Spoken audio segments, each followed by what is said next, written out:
The subway is no stranger to various oddities, myths, and mysteries. The mysterious 9 train and the mythical H have all been talked about. But the atrocities committed by this oddity can't go unnoticed. This is a brief history of the Z train. What we do here is go back.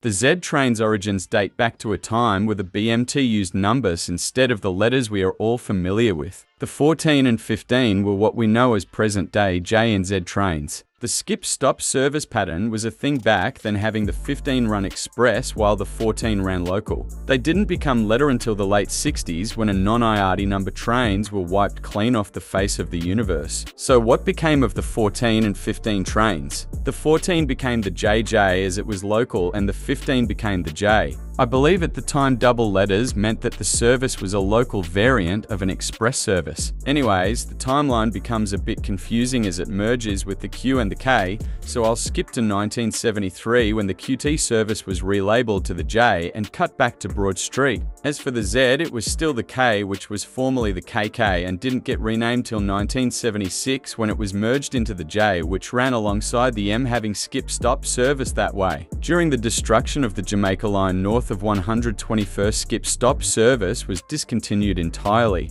With the opening of the new Archer Avenue line came a new service. The Z train was finally introduced and would run skip-stop between Jamaica Center and Broadway Junction. The Z was to differentiate the two services, as the J was local and the Z was skip-stop. That's pretty much it, but I am missing one thing.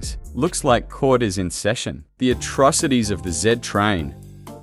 The Z train is no stranger to controversy, so let's count them all. The Z train is useless. The main complaint of riders is that the Z train is useless and hurts services as it takes trains away that could be used for the J. Atrocity number 2, the Z train is confusing. The Z train utilizes a skip-stop service pattern which can be confusing to passengers. Atrocity number 3, it doesn't exist. The Z run very limited trains, about 8 a day, leading commuters to not believe it actually existed. Atrocity number 4, it's not better. The Z train was, in a previous form, a better train line, and the fact that it's the way that it is today is an absolute disgrace. The final verdict, 4 consecutive life sentences, 30 years of probation, and 70 hours of community service.